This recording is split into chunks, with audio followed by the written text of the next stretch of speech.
구원받은 그리스도인들은 기본적으로 구령할 수 있어야 됩니다. 누가복음 우리가 16장에 보게 되면 19장에 보게 되면 열 문화의 비유가 나오는데요. 거기서 이제 한 문화씩 종들이 나눠주지 않습니까? 한 문화씩 똑같이 나눠요. 똑같이. 그 똑같이 나눠진 그 문화는 바로 그리스도의 복음입니다. 누구에게나 똑같이 주어졌습니다. 그걸 가지고 어떻게 이제 벌어들이냐 이거죠. 분명히 하나님께서는 장사를 했습니다. 자, 이 시간 함께 보실 말씀은요, 데살로니가전서 5장 22절, 짧은 한 구절입니다. 데살로니가전서 5장 22절입니다.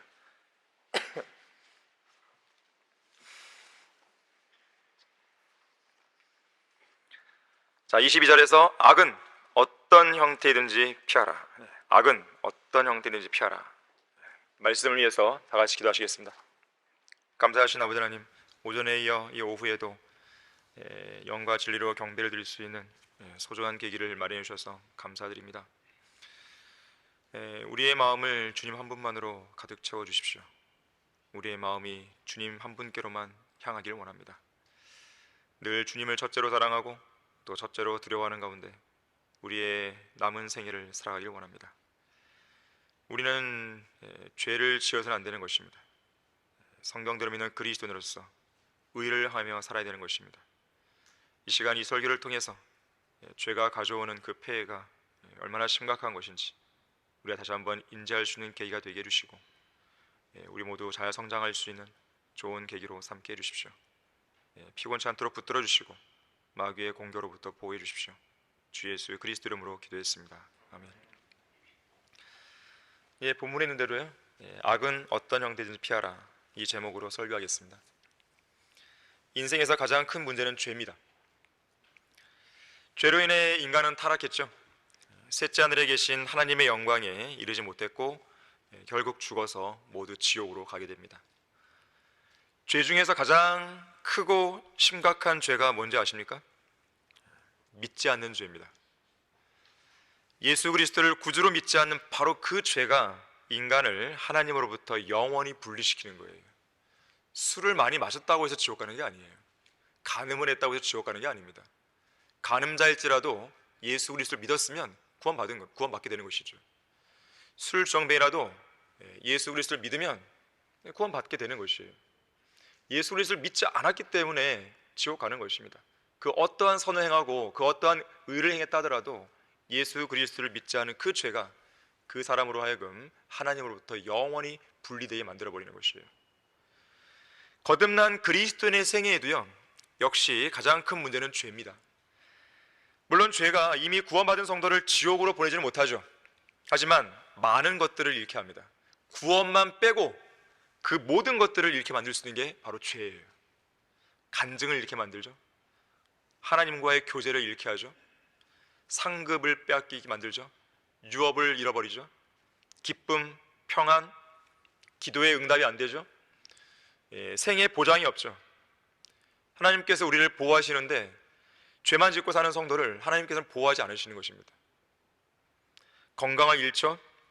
심지어 생명까지도 잃을 수 있는 거예요. 구원만 받는 거죠. 비참한 생입니다, 그건. 자, 그래서 구원받은 그리스도인에게는 죄를 짓는 것이야말로 마음을 가장 괴롭게 하는 일이고, 가장 우리의 마음을 상심하게 만드는 일이고, 심지어 가장 두렵고 무서운 일이기까지 합니다. 죄를 짓는 것이. 우리가 죄를 짓는 순간 우리 마음 속에는 즉시로 빛이 물러갑니다. 어둠의 장막이 드리워요. 우리 안에 계신 성령 하나님께서는 무척 신음하시고 슬퍼하시죠. 때로는 호통을 치시고 화를 내시고 책망하고 꾸짖으시죠. 우리 안에 밝혀진 빛과 조명을 꺼버리십니다. 성경을 읽어도 무슨 말인지 모르는 거예요. 적용거리를 못 찾는 거죠. 위기 속에서 부르짖고 부르짖어도 아무런 응답을 받을 수가 없습니다. 하나님의 영광과 능력을 사라지게 만드시죠. 그렇게 되면 우리 마음속에는요, 영적 암흑이 들어옵니다. 불안해져요. 초조해집니다. 심지어 두렵기까지 한 거예요. 여러분, 그런 경험 해보셨습니까? 아무리 성경을 읽고 또 읽어도 아무런 깨달음이 없습니다. 어떤 감동이 안 와요. 그랬을 때 그것이 얼마나 두렵고 무서운 일인지 생각해 본 적 있으십니까? 간절히 무릎 꿇고 기도하고 또 기도해도 묵묵부답이신 하나님을 맞닥뜨리게 될 때 그것이 얼마나 섬뜩한 일인지 여러분은 경험해 보신 적 있으세요? 앞을 봐도 안 계시고 뒤를 봐도 안 계시고 위를 쳐다봐도 주위를 둘러봐도 하나님의 손길이 전혀 느껴지지 않을 때 그것이 얼마나 우리의 마음을 불안하게 하고 근심하게 만드는지 여러분은 경험해 보셨습니까? 자, 죄가 그런 상황을 만드는 거예요. 죄가 그런 것이에요. 이 설교를 너무 잘해서 황금의 혀라는 별명을 지니게 된 크리소스톰이 로마 황제 앞에 끌려왔습니다. 황제는 온갖 수단을 다 동원해서 크리소스톰을 하여금 믿음을 포기하게 하려고 애를 썼어요. 하지만 실패하고 말았습니다. 그래서 어떻게 하면 크리소스톰을 하여금 그가 믿는 예수 그리스도를 부인하게 할 수 있을까? 자, 그 논의를 두고 신하들과 의논을 했어요. 그러면서 황제는 묻습니다. 크리소스톰을 그냥 지하 감옥에다가 아무것도 안 보이는 지하 감옥에다가 쳐넣을까? 그러자 한 신하가 이렇게 대답합니다. 절대로 그렇게 해서는 안 됩니다. 크리소스톰은 오히려 지하 감옥에 갇히는 것을 무척 기뻐할 것입니다. 예수 그리스도를 위해 받는 고난을 영광스럽게 생각하는 사람이기 때문입니다. 또한 그는 자신이 믿는 하나님의 자비와 은혜를 풍성하게 묵상하고 찬양하기 위해서 지하 감옥처럼 조용하고 고요한 장소를 더 간절히 원할 것입니다. 그러자 황제는 그렇다면 아예 그를 죽여버릴까? 처형시킬까? 이렇게 물었어요. 그것도 안 됩니다. 그는 기쁜 마음으로 죽으러 갈 것입니다. 그는 죽음을 두려워하지 않는 사람입니다. 그는 자기 자신이 죽음을 통해 하나님 앞으로 가게 된다고 믿고 있습니다. 하루라도 더 빨리 죽은 이후에 그리스도와 함께 있기를 더 간절히 원할 것입니다. 이러지도 못하고 저러지도 못하는 황제가 망연자실한 상황에서 그럼 도대체 어떻게 하라는 거야? 그러자 한 신하가 말합니다. 딱 한 가지 방법이 있습니다. 그것은 크리소스토로 하여금 죄를 짓게 만드는 것입니다. 죄만큼 강력한 효력을 발휘하는 것도 없습니다. 크리소스톰은 죄를 짓는 것을 제외하고는 그 어떤 것도 두려워하지 않습니다. 그리스도인에게는 죄를 짓는 것이 우리의 마음을 낙심케 만드는 것은 물론이거니와 사실은 두려운 일이에요. 하나님께서 살아계시기 때문에 그렇습니다. 물론 이 땅에서 죄를 짓지 않는 인간은 단 한 사람도 없습니다. 구원받은 그리스도인이라고 예외가 되는 것은 아닙니다. 여전히 우리의 몸이 구속받지 못했기 때문에 죄를 짓게 되는 것이에요. 이곳 지상에서 인간으로서 유일하게 죄를 짓지 않고 사신 분이 있다면 예수 그리스도 한 분뿐이시죠. 예수님은 죄가 전혀 없으신 완전한 하나님이시자 완전한 인간이셨어요. 자, 예수님께서 죄가 없다는 말은요, 이런 의미예요. 하나님의 뜻에 일치하지 않았던 그런 순간이 단 한순간 없다는 거예요. 하루 24시간, 1년 365일, 매일 매순간 죄가 없이 하나님의 뜻에 완전히 일치된 그런 인생을 사셨다는 의미입니다. 우리로서는 상상이 안 되죠. 어떻게 매일 매순간을 죄가 전혀 없이 단 한순간도 놓치지 않고 하나님과 일치된 그런 삶을 살겠냐 이거예요. 주님이시니까 가능하신 일이죠. 그래서 우리는 그런 삶을 살 수 없기 때문에 우리는 늘 이런 고백을 하잖아요. 오, 나는 비참한 사람이로다. 누가 이 사망의 몸에서 나를 구해낼 것인가?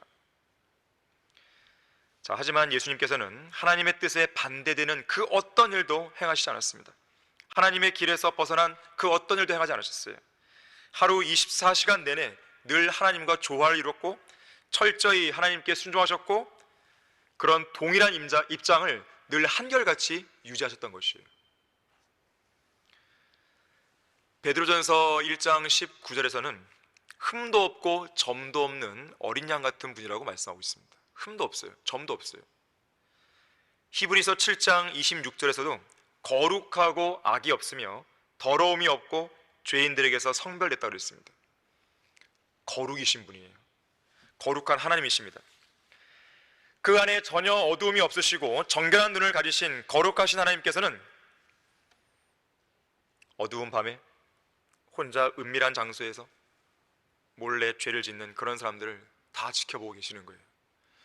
사람들은 아무도 안 본다고 생각하는데요, 그건 그들만의 착각이죠. 하나님은 다 보고 계신 거예요.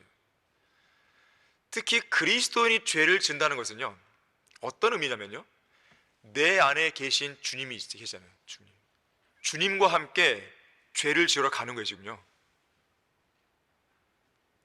주님을 죄의 장소로 이끌고 가는 것이에요. 그게 상상이 되십니까?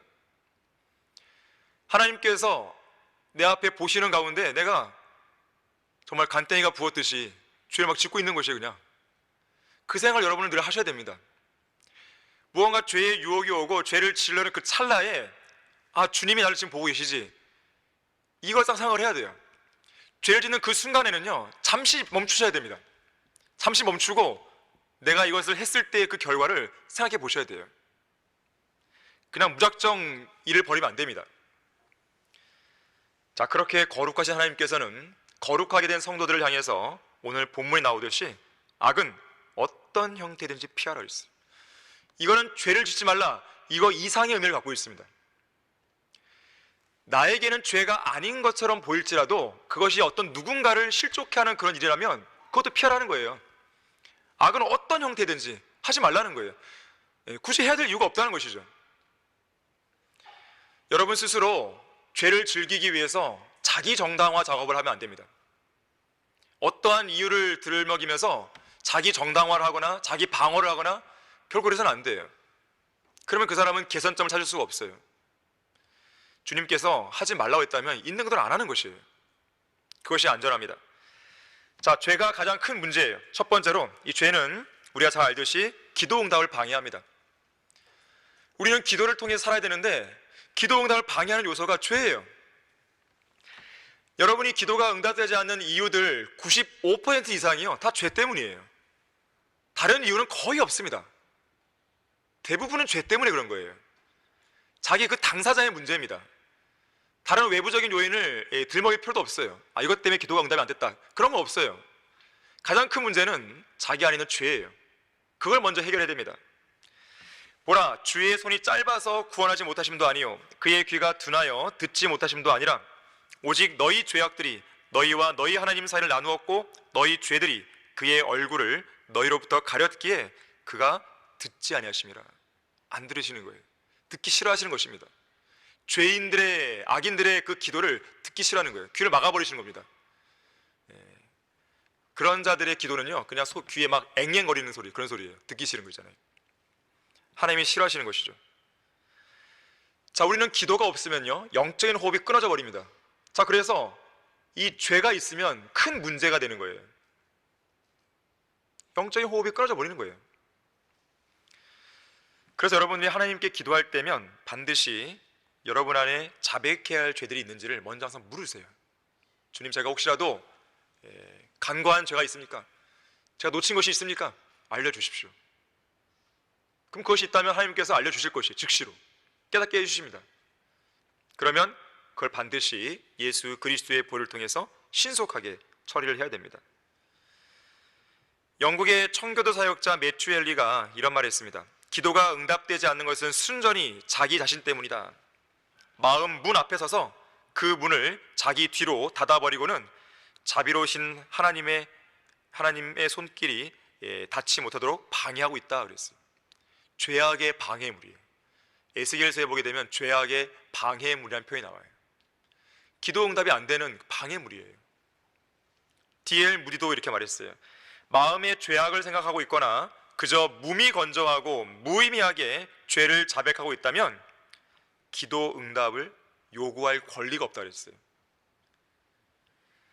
자, 그래서 본격적인 간구를 하나님께 드리기 앞서서 하나님의 말씀의 거울을 통해 자기 마음속을 구석구석 비추어보고 들여다봐야 됩니다.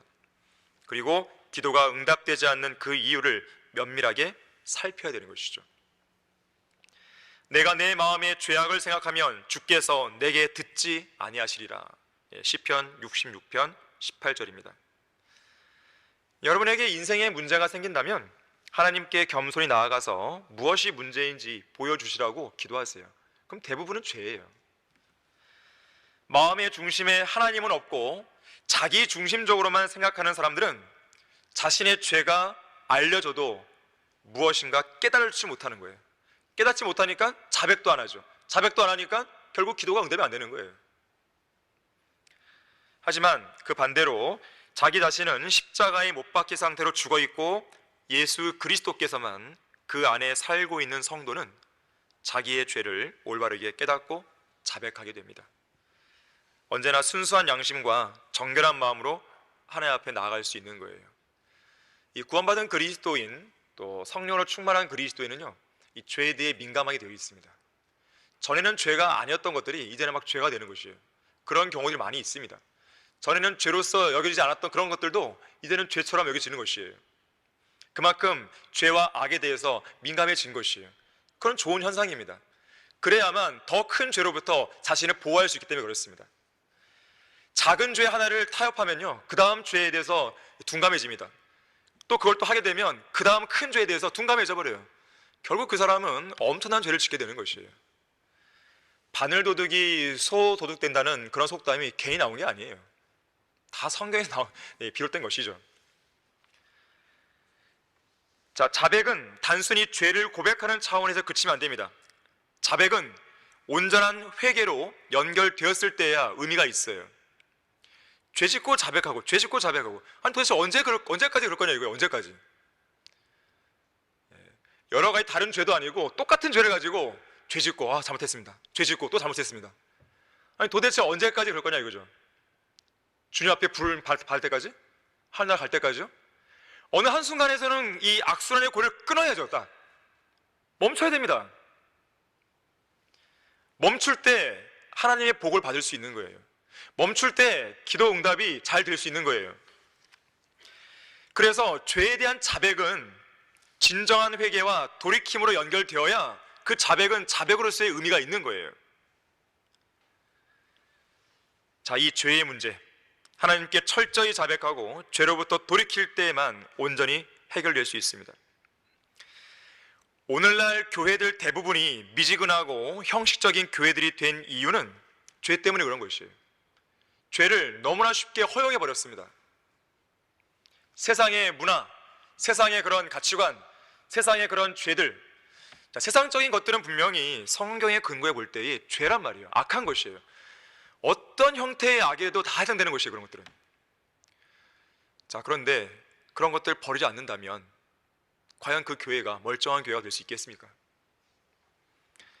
특히 오늘날 교회들은요, 불신자들이 쓴 그런 책들보다도요 더 많은 불신자들을 양산해내고 있습니다.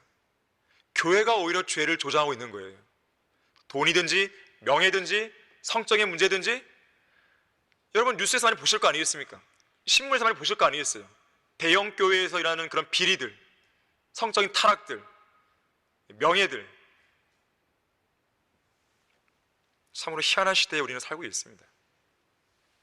교회도 아닌 교회들이 판을 치고 있는 것이죠.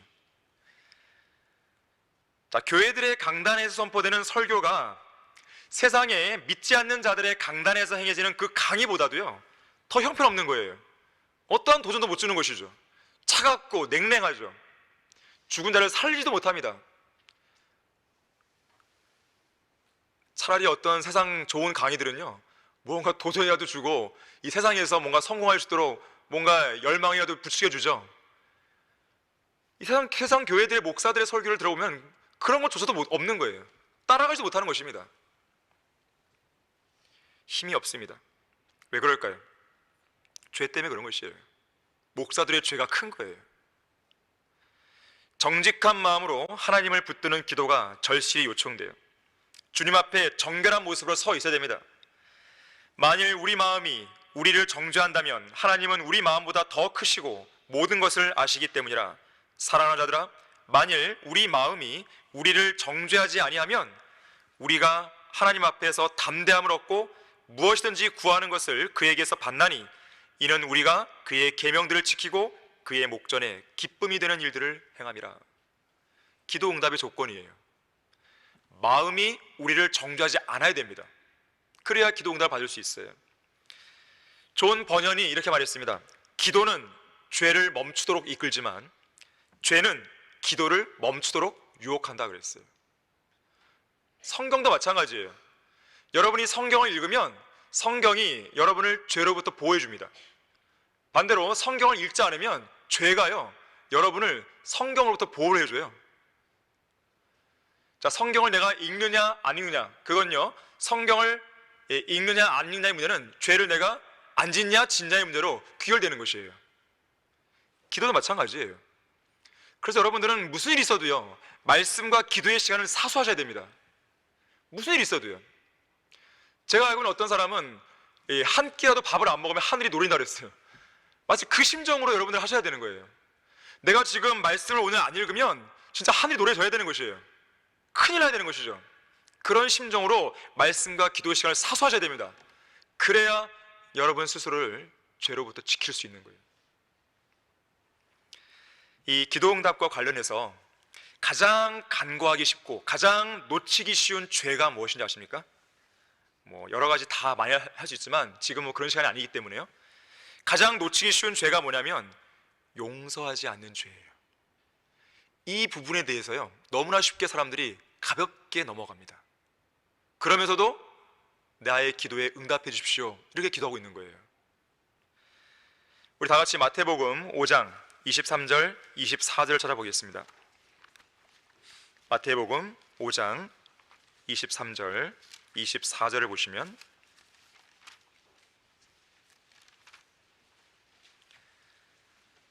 그러므로 만일 내가 예물을 제단에 드리다가 거기서 내 형제가 내게 반감을 갖고 있다는 것이 생각나거든 내 예물을 거기 제단 앞에 놓아두고 가서 먼저 내 형제와 화해하고 그 후에 와서 예물을 드리라 그랬어요. 형제 자매와의 관계에 있어서 여전히 반감을 갖고 있는 그런 상황에서 예물을 드린다 한들 그런 예물은 하나님께서 안 받는다는 거죠. 안 받아주시는 것이에요. 여러분이 기도가 응답되지 않는다고 생각할 때요, 나에게 반감을 품은 성도가 있지 않은지, 혹은 나 자신이 미워하고 원망하는 대상이 있지 않은지 하나님께 가르쳐달라고 기도하셔야 돼요. 만일 내가 그 사람을 도저히 용서하기 힘든 대상이라면 용서할 수 있는 사랑을 달라고 기도하세요. 그렇게 기도해도 계속 반복적으로 용서하지 않고 원망하는 마음이 든다면 쓴뿌리가 생기지 않게 해달라고 기도하시면 됩니다. 여러분, 기도를 적극적으로 하셔야 되는 것이에요. 사탄의 공격은 매우 간교합니다. 적극적으로 기도를 통해 방어하셔야 됩니다. 무방비 상태로 마귀의 공격을 그냥 당하고 있으면 안 돼요. 우리는 바보가 아니죠. 우리는 마귀의 공격을 그냥 막 받아내고 그럴 역량이 있는 것도 아니죠. 싸워야죠. 싸워야 됩니다. 마귀는 간교해서 우리로 하여금 말씀과 기도 생활을 못하게끔 엄청난 공격을 하는 거예요. 엄청난 알리바이를 제공합니다. 야, 오늘은 이러니까 좀 쉬어, 내일부터 하자, 계속 이러는 거예요. 실제로 이건 사소할 문제입니다. 싸워야 되는 것이죠. 분투를 해야 되는 것이죠. 한 번은 D.L. 무디가 교회 상담실 한쪽에서 한 자매를 상담하고 있었어요. 무디는 그녀에게 무슨 문제가 있는 것 같은데 도무지 그 원인을 알 수 없었어요. 그래서 무디가 혹시나 해서 그녀에게 물었습니다. 자매님, 혹시 용서하지 못하는 사람이 있나요? 그 자매가 깜짝 놀랐습니다. 어떻게 아는 아저씨? 그래서 반문했어요. 왜 그런 걸 물어보시는 거죠? 혹시 저에 관해 뭐라도 들은 게 있나요? 아닙니다. 하지만 자매님의 해결되지 않은 그 문제의 원인이 그것 때문인 것 같아서 묻는 겁니다. 그러자 그녀는 상담실 다른 쪽에서 다른 상담자에게 상담받기 위해 앉아있는 한 젊은 자매를 가리켜요. 그리고 말합니다. 솔직히 말해서 저기 앉아서 상담받고 있는 자매와 좀 갈등과 다툼이 있었거든요. 마치 유오디아와 순두케 같은 그런 자매들인 것이죠. 한동안 우리는 서로에게 말 한마디 안 했죠. 아, 그랬군요. 이제 모든 것이 분명해졌습니다. 만일 자매님께서 저기에 있는 자매를 용서하지 않으면 자매님이 가진 이 고질적인 문제를 결코 해결할 수 없을 겁니다. 자, 인간은 실수하기 마련입니다. 실수가 있을 수 있어요. 하지만 서로를 용서하고 용서받는 모습은 그리스도인다운 아름다운 모습이에요. 용서할 사람은 용서해줘야 되는 것이에요. 내가 용서를 받아야 된다면 용서를 받도록 노력해야 되는 것이에요. 실수하고 잘못이 있을 수 있습니다. 그거 자체를 가지고 무조건 나무랄 수는 없어요. 나도 실수할 수 있기 때문에. 하지만 그런 가운데서도 서로를 용서하고 용서받는 것은요, 그야말로 아름다운 간증이에요. 그것도. 그러자 이 자매가요, 용기를 내서 이렇게 말합니다. 그렇다면 제가 직접 가서 저 자매를 용서해야겠습니다. 자, 그런데 놀랍게도요, 이 자매의 마음속에 일어나고 있는 똑같은 영적 부담과 갈등이 다른 쪽에서 상담받고 있던 그 자매의 마음속에서도 똑같이 일어났습니다. 그리고 이들 두 자매는 모두 회개하는 가운데 올바른 마음으로 돌아왔고 동시에 상담실 중앙으로 만났어요. 와서. 그리고 서로를 용서하고 부둥켜 안고 눈물을 흘린 것이죠. 그리고 그 자리에서 D.L. 무디와 함께 하나님께 감사의 기도를 드리게 됩니다. D.L. 무디는 당시의 상황에 대해서 비록 작은 규모지만 위대한 부흥 집회가 일어났다고 묘사를 했어요. 부흥이라고 하는 것은 다른 게 아닙니다. 바로 그런 것이 부흥이에요. 여러분이 정말로 용서하지 못할 그런 지체도 있습니까? 내가 그런 지체를 내가 용서했을 때 부흥이 일어난 거예요. 개혁이 일어난 것입니다. 거기에서 새로운 출발이 나오는 것이고 거기에서 이 기도 응답이 새롭게 시작이 되는 것이에요. 에베소서 4장 32절에서요, 너희는 서로 친절하고 다정다감하며 서로 용서하되 하나님께서 그리스도를 위하여 너희를 용서하신 것 같이 하라 그랬어요. 하나님께서 나도 용서하시고 저 지체도 용서하시고 또 다른 지체도 용서했단 말이에요. 그런데 내가 하나님이 용서하신 그 지체를 내가 용서 못한다? 이건 말이 안 되는 것이에요. 하나님께서 용서하셨는데 왜 용서를 못하냐 이거예요. 갈라디아서 5장 15절에서는요, 너희가 서로 물어뜯고 삼킨다면 서로 멸망하지 않도록 주의하라 했어요. 저는 갈라디아서를 읽을 때요, 어떻게 이런 말씀도 기록되어 있지?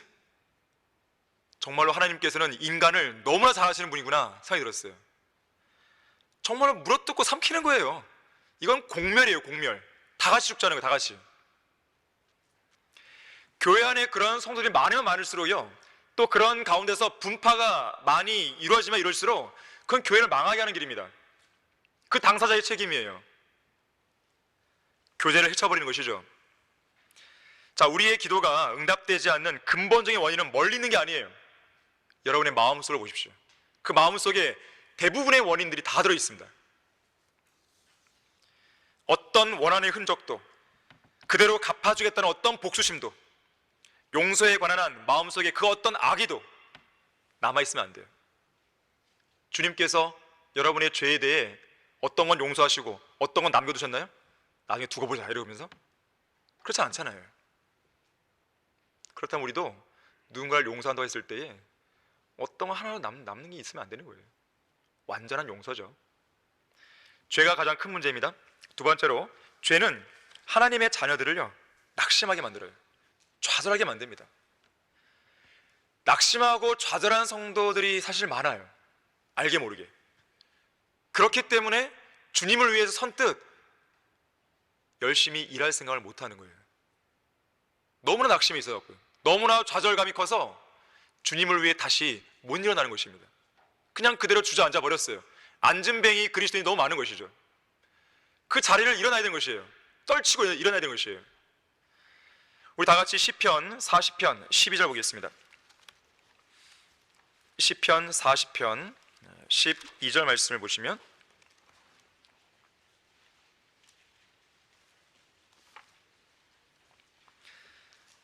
자, 보시면 헤아릴 수 없이 많은 재앙들이 나를 에워쌌고, 왜 재앙들이 있을까요? 죄 때문에 그렇겠죠. 내 죄악들이 나를 붙들고 있으므로 내가 쳐다볼 수도 없나이다. 얼마나 많은 죄들이 있으면요. 근데 보세요, 그것들이 나의 머리털보다도 많으므로 내가 낙심하였나이다. 대부분의 그리스도인들이 낙심하는 가장 큰 이유는 죄 때문이에요. 다른 고난이나 여러 가지 이유들도 있습니다. 그런데 죄가 가장 큰 거예요. 정말 나도 의롭게 살고 싶고 주님을 기쁘시게 해드리고 싶고 주님께서 원하시는 그런 삶을 살고 싶지만 번번이 죄에 딱 막혀버리는 거예요. 그리고 포기해버리는 것이죠. 난 안 되는구나. 바로 거기에 문제가 있습니다. 그걸 넘어서셔야 돼요. 우리 육신 안에 있는 죄악들이 항상 우리의 바짓가랑이를 붙들고 늘어지는 거예요. 아주 집요합니다. 죄는 정말 집요한 것이에요. 죄는 결코 여러분을 포기하지 않습니다. 여러분이 죄를 포기해야 돼요. 포기하는 방법은 뭡니까? 나는 죽었다. 2000년 전에 나는 이미 죽었다. 우리 침례도 받잖아요. 침례의 의미가 뭡니까? 나는 죽은 거예요. 나는 죽었고 새롭게 살아난 것이에요. 실제로 영적인 변화가, 그런 변화가 우리 안에 이루어진 것입니다. 나는 죽었다고 생각하셔야 돼요. 그래야 내가 죄를 포기할 수 있습니다. 나의 육신이 계속 살았다고 여기니까 또 그 살아있는 육신에게 내가 좀 만족감을 주려고 하다 보니까 계속 죄가 좋은 거예요. 죄에 막 끌리는 것이죠. 우리의 죄악들이 머리털보다 많다고 합니다. 인간의 머리털이 얼마나 많은지 혹시 세어보셨습니까? 평균적으로요 12만 6,267개. 꼭 쓸데없는 거 막 세는 사람이 있잖아요. 그런 사람들이 있으니까 우리가 도움을 받죠. 음란한 생각이든 자기 연민이든 자기 자랑이든 교만이든 시기이든 게으름이든 태만이든 탐욕이든 자기 의이든 무관심이든 섬기지 않는 자세이든 의무를 다하지 않는 것이든 과장된 그런 허황된 말이든, 자, 한 인간이요 하루에 최소 10번씩 죄를 짓고 산다고 했을 때 1년이면 3,650번의 죄를 짓는 거죠. 10년이면 36,500번이죠. 20년이면 73,000번이에요. 30년이면 109,500번입니다. 아까 머리털이 얼마라고요? 12만 6천. 40년도 채 안 돼서 인간은 진짜 머리털보다 많은 그런 죄들을 짓고 사는 거예요. 이건 최소 하루에 10번에 10번. 10번 더 이상 더 짓죠, 사실은. 그만큼 수많은 죄를 인간은 짓고 삽니다. 특히 사람들이 가장 가볍게 여기는 죄가 뭔지 아십니까? 거짓말이에요. 너무 쉽게 하는 거예요, 거짓말을. 왜 거짓말하는지 아세요? 자기를 사랑하기 때문에 그렇습니다. 자기를 방어하고 싶은 거예요. 나는 좀 그래도 괜찮은 사람이야. 계속 그걸 이렇게 만들기 위해서 거짓말에 또 거짓말을 계속 부풀리는 것이죠. 과장된 말, 거짓말입니다. 물론 관점에 따라서는 어떤 거는 우리가 의미를 부여할 수 있겠지만요, 대부분의 과장된 말은요 거짓말이에요. 여러분들은 어떤 경우에도요 있는 그대로 이야기하는 습관을 들이셔야 됩니다. 거기다가 뭔가 좀 더 덧붙이려 하지 마세요. 사람들은 이 자기의 어떤 좋은 점은 많이 덧붙이죠. 잘못된 점은 최대한 축소시키죠. 둘 다 거짓말이에요. 과장하든 축소시키든 둘 다 거짓말이에요. 선의의 거짓말? 성경 어디에 선의의 거짓말이 있습니까? 여러분, 선의의 거짓말로 정당하지 마세요. 그런 거 없습니다. 성경에서 거짓말이 허용된 경우가 딱 두 번 있어요. 두 가지 경우예요. 하나는 이 유대인들을 보호할 때, 창녀 라합이 거짓말했잖아요. 창녀 라합이 두 정탐꾼을 숨겨줬잖아요. 하나님께서 그에 대한 죄를 안 물었습니다. 두 번째는요, 사람의 생명의 문제가 달려있을 때, 누군가를 목숨을 구해주고자 할 때 그런 거짓말을 하나님께서 허용해 주셨어요. 물론 이제 구해주고자 하는 그 사람이 누구냐는 다른 문제죠. 함부로 그냥 선의의 거짓말로 자기의 거짓말을 포장하시면 안 됩니다. 있는 그대로 말씀하셔야 돼요. 성경은 반드시 너희의 죄가 너희를 찾아낼 것임을 알라 그랬어요. 거짓말로 인한 피해는 반드시 그 당사자에게 돌아옵니다. 지금 당장은 모면할지 모르겠지만 반드시 돌아오게 돼 있어요. 반드시 하나님께서는 그걸 드러내시는 것이에요. 자, 이렇듯 너무나 많은 죄들로 인해서 우리는 낙심할 수밖에 없습니다. 신앙생활에서 가장 치명적인 것은 낙심이에요. 어느 날 사탄이 자기 부하들을 전부 모아놓고 회의를 열었습니다. 물론 비유적인 얘기예요. 그날의 토의 주제가 뭐냐면, 어떻게 하면 그리스도인으로 하여금 죄를 짓게 만들 수 있을까, 이거였어요. 악령 하나가 벌떡 일어나더니 저는 그에게 죄를 짓는 즐거움과 기쁨을 알려주고 죄를 지으면 많은 보상을 받을 수 있다고 속이겠습니다. 이것도 좋은 방법이구나, 사탄이 얘기했습니다. 다른 더 더러운 악령이 일어나더니 이렇게 말합니다. 저는 그에게 성경적인 믿음을 지키면, 성경적인 믿음을 지킬 때 다가오는 그 고통과 슬픔과 어려움을 말해주고, 성경적인 믿음을 지키면 아무런 소득도 없고 돈도 못 벌고 재미도 없다, 이러한 점을 설명하겠습니다. 아, 그것도 좋은 방법이구나. 마지막으로 또 다른 악령이 말합니다. 저는 그의 혼과 그의 마음을 낙심과 절망에 빠뜨리겠습니다. 죄로 인한 절망이 왔을 때요, 그 사람은 의의 길로 나가기가 어렵습니다. 왜 그런지 아시죠? 왜 그런지 아십니까? 포기해버리는 거예요. 그냥 어차피 안 되는 거 그냥 죄지고 살자, 이래버리는 것이에요. 그게 무서운 겁니다. 그래서 절망과 낙심은 위험한 것이에요. 옛날에 어떤 작가가 말했어요. 모든 절망은 마귀로부터 온다. 존 뉴턴이 말합니다. 세상에서 낙심하게 하는 일들이 많이 있지만 그리스도인들의 믿음의 사전에는 낙심이라는 용어가 없다. 세상 사람들에게는 낙심이 되는 것들도 그리스도인들에게는 하나님의 길로 들어서는 것을 알리는 아주 훌륭한 신호이다 그랬어요. 죄로 인해 낙심과 절망이 찾아올 때마다 우리의 변호인이신 예수님께로 달려가야 됩니다. 이 사건을 들고 주님, 변호해 주십시오. 예수님께서 자신의 피로 그 죄들을 제거하시고 우리의 양심을 정결케 해주실 것이에요. 죄책감에서 벗어나게 해 주실 것입니다. 그래서 우리가 설령 죄를 지었다 하더라도, 물론 죄를 지으면 안 되겠지만 죄를 지었다 하더라도 낙심하지 말아야 하는 것은 예수 그리스도의 피를 기반으로 언제든지 일어날 수 있기 때문에 그런 거예요. 이 그리스도인의 가능성이라는 말을 저는 말하길 좋아해요. 그리스도인의 가능성. 아무리 극악한 죄를 지었다 하더라도 그 성도에게는 가능성이 있는 거예요. 왜 그러냐면 그리스도의 피가 그만큼 강력한 효력이 있기 때문에 그렇습니다. 언제 어느 때라도 우리는 예수님의 피를 주장해야 돼요. 여러분이 죄에서 자유롭게 되기를 원한다면 예수님의 피를 주장하십시오. 죄로부터 승리하기를 원한다면 예수 그리스도의 피를 주장하셔야 돼요. 마귀의 집요한 고소에 대해서 변호받기를 원한다면 예수 그리스도의 피를 주장해야 됩니다. 자, 마귀는 고소자예요. 하지만 예수 그리스도는 변호인이십니다. 우리에게는 변호인이 필요하죠. 우리의 인생에는 항상 번영의 날만 있는 게 아닙니다. 역경의 날도 옵니다. 승리하는 날만 있는 게 아니에요. 여러분이 항상 영적 전쟁에서 백전백승하나요? 그런 경우는 없습니다.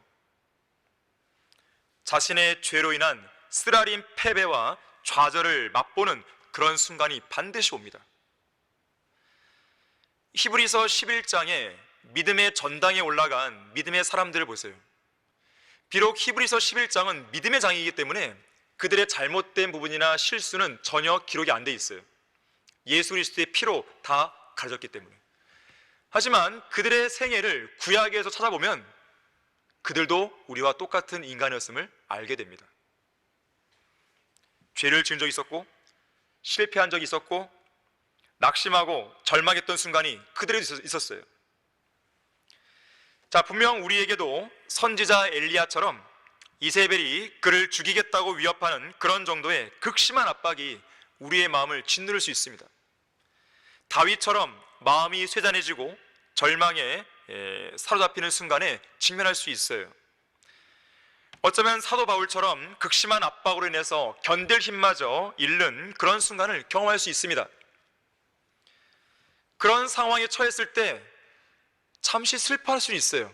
그것까지 하나님께서 뭐라고 안 그러십니다. 아니, 우리 인간이잖아요. 감정이 있잖아요.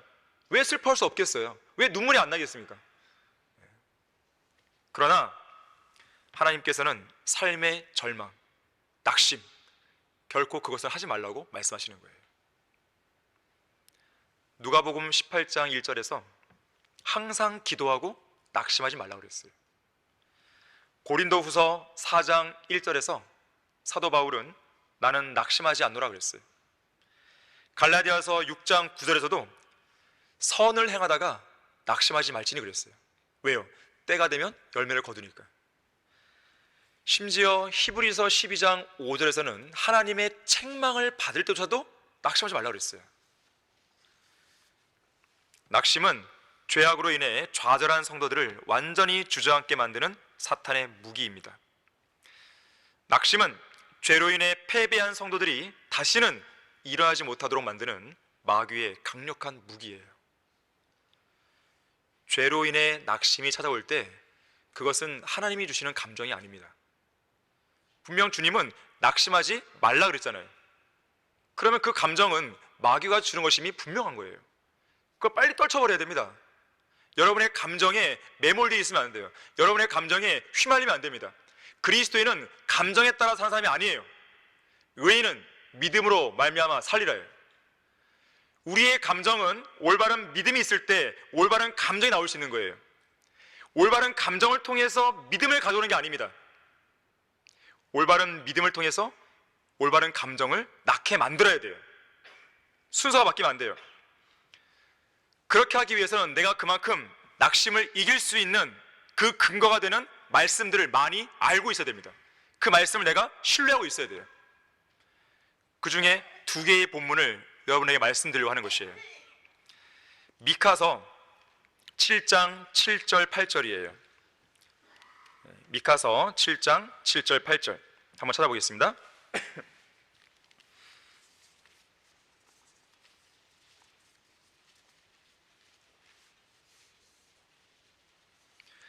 7절 보시면 그러므로 나는 주를 바라보며 나는 내 구원의 하나님을 기다리리니 나의 하나님께서 내게 들으시리라.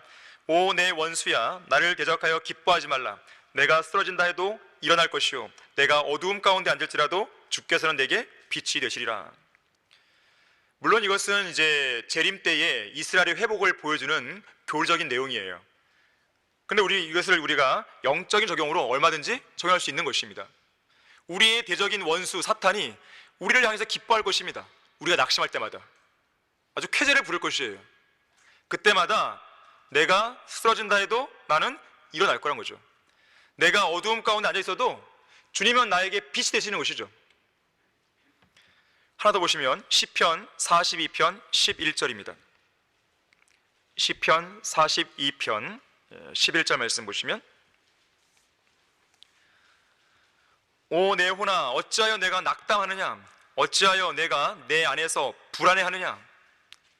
지금 나의 혼이 내 안에서 지금 불안해하고 있는 것이죠. 너는 하나님을 바라라. 내 얼굴을 강건케 하시는 분이요 나의 하나님이신 그분을 내가 여전히 찬양하리라.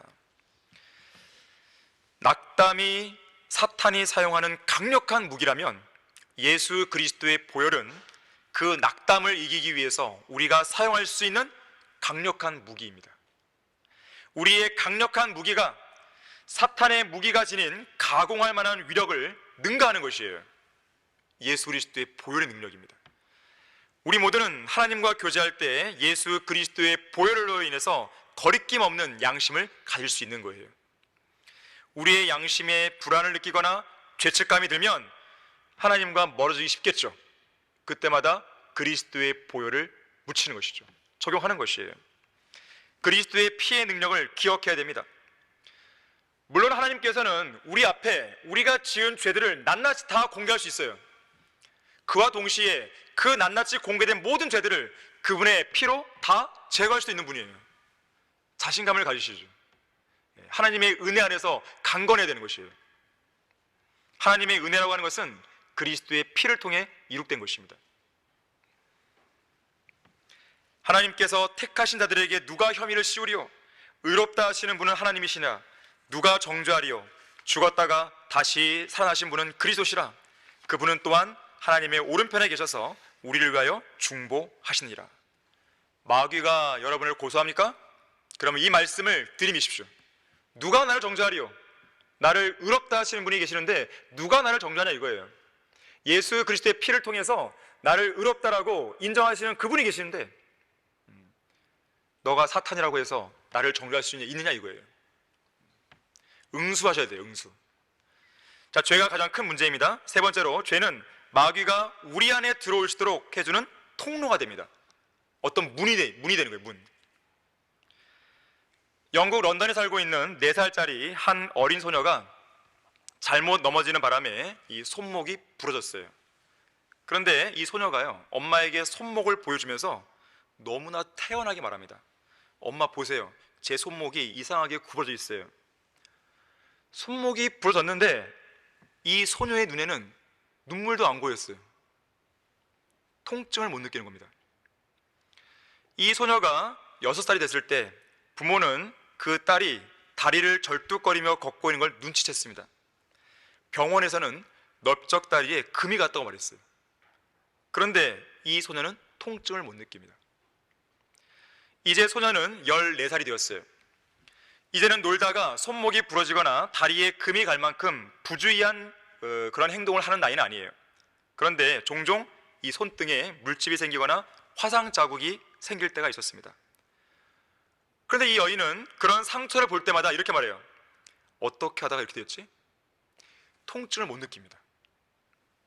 이 갱글 리뉴로파디라는 병이에요. 치명적이고 무서운 병입니다. 어떤 상처라도 통증을 모르는 거예요. 하지만 이보다 더 치명적이고 위험한 병은 죄에 대한 무감각증입니다. 사도 바울은 이런 위험한 병에 걸린 사람들을 가리켜서 양심에 화인 맞은 자들이라고 처방을 내렸어요. 똑같은 죄에 대해서 계속해서 죄를 짓고 자백하는 일을 반복하는 성도가 있다면 양심에 화인 맞은 사람입니다. 처음에는 그 죄를 지었다는 것에 대해서 회개하죠. 무척 슬퍼하죠. 괴로운 나머지 하염없이 흐르는 눈물 속에서 진심으로 자백도 하고 회개도 합니다. 그런데 계속 반복되는 죄와 자백의 악순환 속에서 이제는 눈물도 안 나오는 거예요. 무감각이 된 것이죠. 죄를 이기고 정복하고자 하는 그런 살아있는 의욕과 열망조차 없어져 버렸어요. 그냥 되는 대로. 그 죄를 통해 들어온 마귀가 그 양심을 정복한 거예요. 마귀의 노예가 된 것이죠. 특히 마귀는 성적 범죄의 영역에서 많은 사람들을 노예로 삼고 있습니다. 정복당한 자는 정복한 자의 종이 되기 마련이에요. 잠언 26장 11절에서는 개가 자기의 토한 것으로 돌아간 같이 어리석은 자도 자기의 미련함으로 돌아간다 그랬어요. 전에는 자기가 토에 내놓은 것이요, 매우 역겨웠습니다. 역겹죠. 그런데 자주 그 토한 것으로 돌아가다 보니까 이젠 역겹지가 않은 거예요. 마귀가 들어올 수 있는 모든 틈을 다 막아야 됩니다. 마귀가 노리는 건 틈이에요. 마귀가 노리는 건 크게 벌어진 대문이 아니에요. 작은 틈이에요. 그 틈을 비집고 들어오는 것입니다. 어떤 형태로든지 마귀와의 동거를 단호히 거절해야 됩니다. 마귀를 성령의 전인 우리 몸 안에서 쫓아내야 되는 것이죠. 발도 못 붙이게 됩니다. 하나님의 말씀과 예수 그리스도의 피와 성령의 능력으로 몰아내야 되는 것이죠. 마귀에게 어떤 거점도 내어줘서는 안 됩니다. 오늘날 마귀가 틈을 타고 들어올 수 있는 가장 심각한 죄가 바로 음행이에요. 이 알게 모르게 음행을 즐기는 성도들이 많이 있는 거예요. 성경은 단호하게 이야기하기를 죄를 짓지 말라, 더 이상 죄를 짓지 말라 하는 것이죠. 악은 어떤 형태든지 피하라 그랬단 말이에요. 여러분 거기 에베소서 한번 보겠습니다.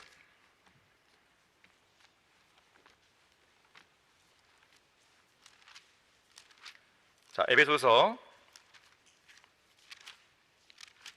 4장을 보십시오.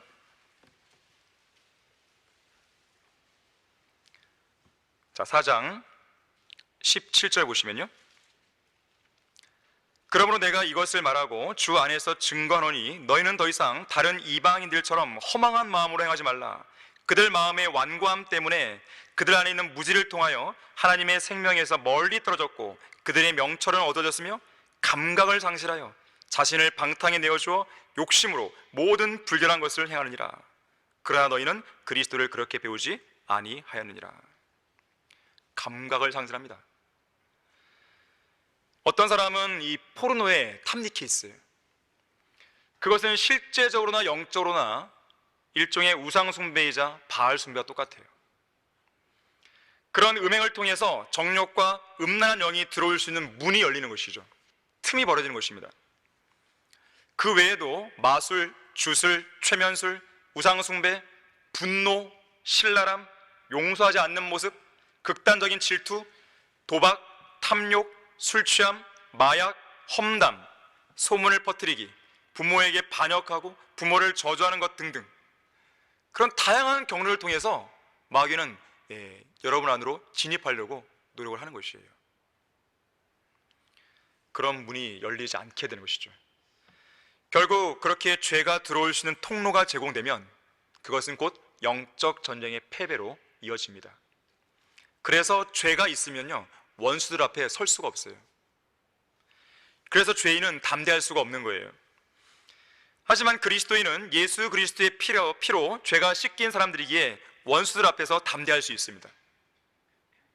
하지만 죄 가운데 있으면 역시 또 도망갈 수밖에 없는 거예요. 담대할 수 없습니다. 원수에게 등을 보이고 도망가게 되는 것이죠. 원수에게 등을 보이면 어떻게 되는지 아십니까? 나를 죽여주세요 하고 똑같은 거예요. 왜냐하면 우리가 입는 전신 갑옷에는 등을 보호하는 무기가 없습니다. 우리는 오직 전진만 있을 뿐이에요. 또 죄가 있으면 저주를 받습니다. 물론 여기서 말하는 저주는 지옥에 가는 저주가 아니라 이 땅에서 받게 되는 징계를 말하는 것입니다. 누구든지 하나님의 성전, 곧 우리의 몸을 더럽히면 하나님께서도 그 사람을 멸하겠다 그랬어요. 멸하겠다 그랬어요. 죽이는 것입니다. 또 죄가 있으면요, 하나님께서 우리와 함께 할 수가 없어요. 그러니까 전쟁에서 지는 거예요. 자, 승리하는 삶이 결코 불가능한 건 아닙니다. 할 수 있습니다. 죄를 전혀 짓지 않고 사는 일은 불가능해도 습관적으로 반복되는 고질적인 죄를 극복하고 죄가 우리의 인생을 지배하지 못하도록 그렇게 할 수는 있는 거예요. 그리스도인에게는 승리냐 패배냐 둘 중 한 가지의 선택만 있습니다. 당연히 우리는 승리를 선택해야 되죠. 승리를 선택하려면 예수 그리스도의 편에 서야 되는 것이죠. 우리가 예수 그리스도의 종이라면 우리는 하나님의 노예예요. 하나님의 종이고, 노예에 대한 경매가 이미 끝난 거예요. 이미 주님께서 우리를 사신 거예요. 그분의 몸값으로. 그렇다면 우리는 갈등을 일으킬 이유가 없어요. 하나님의 종인데 무슨 다른 어떤 선택에 다른 대안이 있겠습니까? 오직 주님 편에 서는 것만 있는 것이죠. 자, 그래서 항상 진리의 말씀을 통해서 마음과 생각을 새롭게 해서 변화를 받아야 되는 것이죠. 그렇게 했을 때 우리 안에는 승리할 수 있는 요건이 갖춰지게 되는 것입니다. 자, 결론적으로 오늘 본문은 악은 어떤 형태든지 피하라고 경고하십니다. 말 그대로 어떤 형태의 악도 피해야 되는 거예요. 여지 없습니다. 이 한 젊은 그리스도인이 자신이 유흥가에 출입하는 것을 정당화하면서 자신을 염려하는 친구에게 이렇게 말했습니다. 그리스도인은 율법에 얽매이는 사람은 아니니까 그 어디라도 갈 수 있는 거야. 이렇게 정당화했어요. 그러자 친구가 이렇게 대답합니다. 그래? 물론 내 말이 틀리진 않아. 예수 그리스도 안에 있으면 자유가 있으니까. 그런데 내가 작년 여름 친구들과 함께 이 광부들이 일하는 탄광을 견학한 적이 있어. 당시에 우리 친구들 중에는 이 흰 블라우스를 입고 있는 한 젊은 친구가 있었어. 내가 그녀에게 그런 옷차림으로는 이 탄광을 견학하는 게 힘들겠다고 충고했는데 그녀가 탄광 안내인에게 말하기를 흰 옷을 입고 갱도 안에 들어갈 수는 없는 건가요? 라고 묻는 거야. 그때 안내인의 대답이 그야말로 일품이더군. 그러면서 이렇게 말합니다. 하얀 옷을 입었다고 해서 갱도 안에 들어가는 것을 방해하는 것은 아무것도 없습니다. 마음대로 들어가세요. 그런데 단언하건대 갱도 안에서 나올 때는 다시 흰 옷을 입고 나오지 못하도록 방해하는 많은 것들이 있습니다 라고 했어요. 하나님께서는 죄를 짓지 말라고 그리스도인들에게 말씀합니다. 오늘 우리는 세 가지만 봤지만요, 죄는 더 많은 끔찍한 일들을 가져옵니다. 죽음을 가져오고 저주를 가져오고 심판을 가져오고, 이 시대의 부흥과 개혁이 멈춘 가장 큰 이유 중 하나는 죄 때문이에요. 왜 어떤 성도의 삶에는 성장이 멈췄을까요? 죄 때문이에요. 왜 열매가 안 나타날까요? 죄 때문입니다. 다른 이유를 찾기보다도 내 안에 해결되지 않은 죄가 있지 않은지 그거부터 보셔야 돼요. 그러면 많은 문제와 많은 답을 찾을 수 있습니다. 많은 문제에 대한 답을 찾을 수 있는 거예요. 가늠하다가 현장에서 붙잡혀온 여인을 향해서 예수님이 말씀하시죠. 더 이상 죄를 짓지 말라. 38년 된 병자를 치유해 주신 이후에도 말씀하시죠. 더 악한 일이 내게 일어나지 않도록 이제는 더 이상 죄를 짓지 말라. 자, 이 두 가지 말씀은 하나님의 크신 은혜와 자비로 죄를 용서받은 그리스도인이 반드시 유념할 말씀이에요. 예수 그리스도의 피로 구속받은 그리스도인들이여, 죄를 짓지 말라, 이 말씀을 하시는 거예요. 지금 우리가 죄짓고 자백하는 삶만 반복할 수 없습니다. 비록 우리는 나약하고 죄로 점철된 삶으로 인해서 항상 주님의 은혜와 자비를 구할 수밖에 없는 그런 존재지만, 그렇다고 해서 그렇게만 사는 가운데 인생을 낭비할 수는 없죠. 도대체 언제까지 죄로 점철된 삶, 죄짓고 자백하는 그런 삶을 사냐 말이에요. 우리가 습관적으로 반복하는 죄, 고질적으로 넘어지는 죄, 우리를 쉽게 애워싸는 죄, 바로 그 추악하고 더럽고 가증한 죄를 위해서 예수님이 십자가에서 피 흘려 죽으셨단 말이에요. 다른 사람도 아니고 바로 그 죄를 즐기고 있는 바로 그 당사자를 위해서 죽었단 말이에요. 그런데도 죄를 짓고 싶은 욕망이 생기는 겁니까? 그런데도 죄를 짓겠다는 용기가 막 나옵니까? 바로 그 피로 우리가 구원받았고, 또 그 피를 우리가 지금도 신뢰하고 있다면 그리스도의 피를 모독하는 그 가증한 짓은 이제라도 당장 멈춰야 되는 것이에요. 다 같이 기도하겠습니다. 감사하신 아버지 하나님, 오전에 이어 이 오후에도 소중한 말씀으로 우리를 일깨워 주셔서 감사드립니다. 죄는 가장 큰 문제입니다. 가장 심각한 것입니다. 우리 모든 그리스도인들이 죄로부터 온전히 성별된 그런 삶을 살 수 있도록 해주십시오. 교리적인 성별은 이루어졌는데 도덕적인 이 죄로부터의 성별이 이루어지지 않은 그런 성도들이 있는 것 같습니다. 주님께서 그 성도들을 일깨워 주셔서 의의 길로 온전히 들어설 수 있도록 도와주십시오. 주 예수 그리스도 이름으로 기도했습니다.